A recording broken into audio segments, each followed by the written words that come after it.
मां मुझे बहुत प्यार करती थी, ऑब्वियस, पर मैं बहुत जिद्दी था। मुझे लगता था कि मां बहुत डोमिनेटिंग है, बात बात तो मुझे डांटती थी, इसलिए मां के साथ मैं बहुत झगड़ा करता था। लेकिन जब तक बंबई आई तब तक मां की उम्र काफी हो चुकी थी। अब मैं उनसे झगड़ा नहीं करता था, लेकिन बीच बीच में थोड़ा रूठ जाता था। मां को भी पता चलता था। अक्सर कुछ दिन रूठने के बाद जब मैं मां के पास बैठता था, मां मेरे पास होती थी। हम लोग बहुत ज्यादा बात नहीं करते थे, चुप बैठते थे। फिर मैं हल्के से मां के हाथ को पकड़ता था। जिस हाथ को पकड़ता था, मां धीरे से उसी हाथ से मेरे हाथ को पकड़ लेती थी। काफी देर हम लोग चुपचाप बैठे रहते थे और तब मां मुझे बोलती थी, फ्रिज में तुम्हारे लिए कुछ रखा है। मैं ऐसा दिखाता था जैसे मैंने सुना नहीं। मैं उठता था, टहलकर किचन में घुसता था, फिर फ्रिज का दरवाजा खोलता था, यूं नीचे देखता था। मुझे पता था क्या था। एक स्पेशल स्टेनलेस स्टील की बरनी थी। मैं उस बरनी को खोलता था,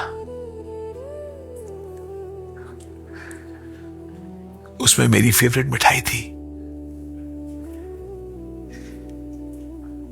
बेसन के लड्डू, मां के बनाए बेसन के लड्डू। मैं किचन में ही बैठकर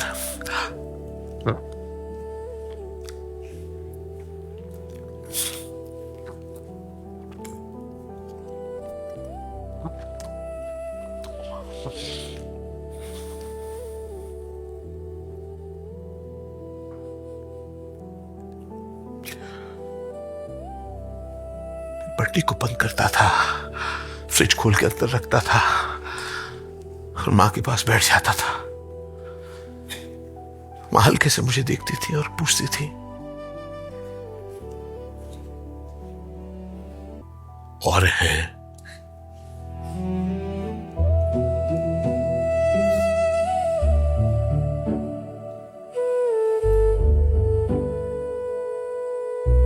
पता नहीं क्या बेसन के लड्डू तो और भी कई जगह मैंने खाए हैं, पर वो और भी है,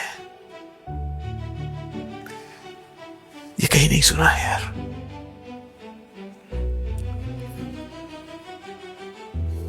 मां चली गई है, लेकिन ये याद अभी भी आती है। इसलिए मां सिर्फ वो आवाज ही नहीं, मां का एहसास है।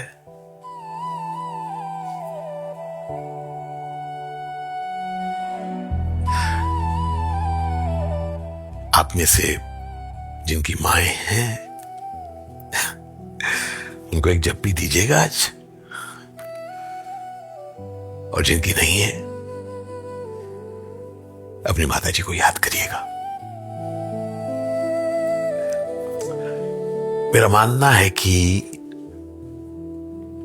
मां हम में से किसी से दूर नहीं है, हमेशा पास है, करीब है और बहुत प्यार करती हैं। ये थॉट मां के लिए।